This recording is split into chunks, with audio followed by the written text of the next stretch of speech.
Diobass TV xibaar yu wér te wóor di leen abonné ci Diobass TV xibaar yu wér te wóor.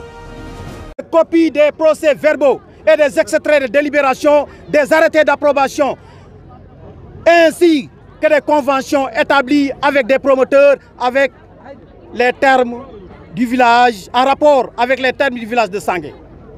En vertu de l'article 6 du Code général des collectivités locales. Malheureusement, cette correspondance déposée le 9 avril 2025 auprès de son assistance qui en a accusé la réception n'a connu jamais une réponse. Nous comptons tout compte fait. Nous, population de Diobass, notamment celle de Sangué, requérons d'un projet de cette envergure et supposé smart qu'il soit arrimé à l'élégance et aux pratiques qui sous-tendent notre démocratie. Et qu'il soit adossé à une intelligence collective et participative. Gage de rigueur, d'inclusion et de transparence, aussi bien dans la conception que dans l'exécution et le suivi. Ça, c'est le communiqué que le comité qui lutte pour cette chose-là a fait parvenir à la presse pour que ça passe. Et vous avez décidé d'arrêter les travaux? Non, loin de ça. Nous, ça fait partie, là où nous sommes actuellement, ça fait partie du site du Diobass Smart City. Donc, ce que vous voyez là ne nous intéresse pas du tout.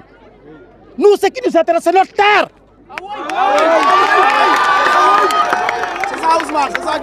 Qu'il fasse ce qu'il veut ou qu'il le fasse, mais nous avons le droit de dire aujourd'hui que cette chose-là ne passera pas et ça ne nous concerne pas.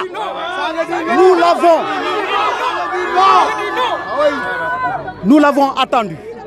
Nous avons fait des travaux avec lui. Il a sollicité que l'on se concerte. On s'est concerté. Après concertation, il avait promis qu'on allait poursuivre les travaux avec une commission que lui-même allait créer communale, qui allait croiser le comité local. Mais lui, qu'est-ce qu'il a fait? Il est sorti dans la presse pour dire que Sangué est d'accord. On a répliqué. Quelques jours après, qu'est-ce qu'il fait? Il crée un comité pour Sangué. Regardez-moi ça. Il dit que je vais créer pour Sangué un comité qui va défendre Sangué. Au nom de quoi? Sans la participation de Sangué. C'est ça qui nous a énervés. Sangué dit non. Et plus grave encore. Sangué dit non. Ah oui. Et plus grave encore. Hier, on a reçu un communiqué pour dire que le 20 aujourd'hui, il va lancer ses travaux. On dit quels travaux? Quels travaux? Sangué ne connaît pas les tenants et les aboutissants de ce projet. Lui, il veut travailler. Quitte à ce qu'il nous tue. Nous sommes prêts, les habitants de Sangué. Il nous tue, mais cela ne passera pas tant que les habitants de Sangué n'auront pas une conscience nette et précise sur cette situation. Voilà ce qui a causé la situation. Mais nous n'avons pas l'intérêt ou bien de déloger ce qu'il a. Ça n'engage que lui. Ça n'engage que lui. Il peut faire. Il a prévu de faire ça dans l'après-midi. Mais nous, on a prévu dans cette matinée de dire à la face du monde que ce qu'il va faire n'engage que lui et ses collaborateurs. Encore, je précise, il y a des gens parmi nous dans Sangué qui sont en train de l'aider. Je le dis ici. Et ça n'engage que moi-même. Mais ils rendront un jour compte à la population de Sangué. Ça ne passera pas, Inch'Allah. Voilà. nuyu ñëpp di nuyu population Sangué di leen nuyu yéen journalistes yi di nuyu aduna bi yëpp maa ngi tudd Bassirou Sène dëkk Sangué li waral taxawaay bi tey mooy li sunu collègue bi wax mooy ñu ñëw d'annoncer li nga xamante ne moom moo fi xew ndax bii booy ñetteeli yoon ñuy woo presse di wax li ñu yitteel mooy sunu suufu Sangué nga xamante ne dëkk bi màgg na gis ngeen jeunes yi fi taxaw ni ñu toll ñoom ñëpp amuñu kër te fii ñu toll li ñu dese ci suuf bariwul ñu xëy monsieur le maire Alioune Sarr indil ñu projet bu ñu xamul pour mu def ko fii ci suufu Sangué. projet bi lan la projet bi nee na Diobass Smart City la. mooy dëkkuwaay bu taaru boo xamante ne dafay méngoog jamono mais ñi ngay indil dëkkuwaay bu méngoog jamono.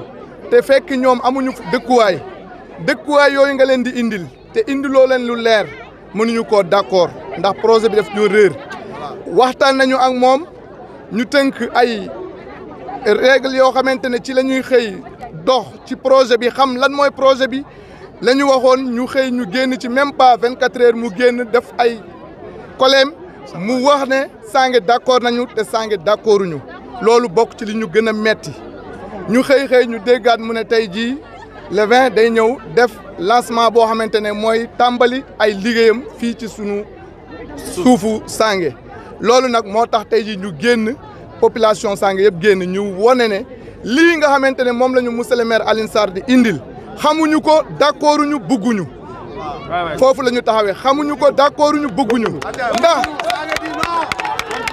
am na li ñu yitteel ñun ay béykat lañu instant yi forêt classée bi fi desoon dañu waroon a négocier ñu ubbil ko jeunes yi ñu béy ñu liggéey ñu am développement léegi ubbiwuñ ko ñu xëy ñu li ñu desi ci suuf ñu koy dagg di ko joxe loolu nag ñun dañ cee sonn dañ cee tàyyi moo tax ñu xëy tey jii ñu wone ne tey amul lenn waxtaan nañu ak moom ñu tënk ay règle yoo xamante ne ci la ñuy xëy dox ci projet bi xam lan mooy projet bi la ñu waxoon ñu xëy ñu génn ci même pas 24 heures mu génn def ay koleem mu wax ne Sange d'accord nañu te Sange d'accorduñu loolu bokk ci li ñu gën a metti ñu xëy ñu déggaat mu ne tey jii le 20 day ñëw def lancement boo xamante ne mooy tàmbali ay liggéeyam fii ci sunu suufu Sange loolu nag moo tax tey jii ñu génn population Sange yëpp génn ñu wone ne lii nga xamante ne moom la ñu monsieur le maire Alioune Sarr di indil xamuñu ko d'accorduñu bëgguñu foofu la ñu taxawee xamuñu ko d'accorduñu bëgguñu ndax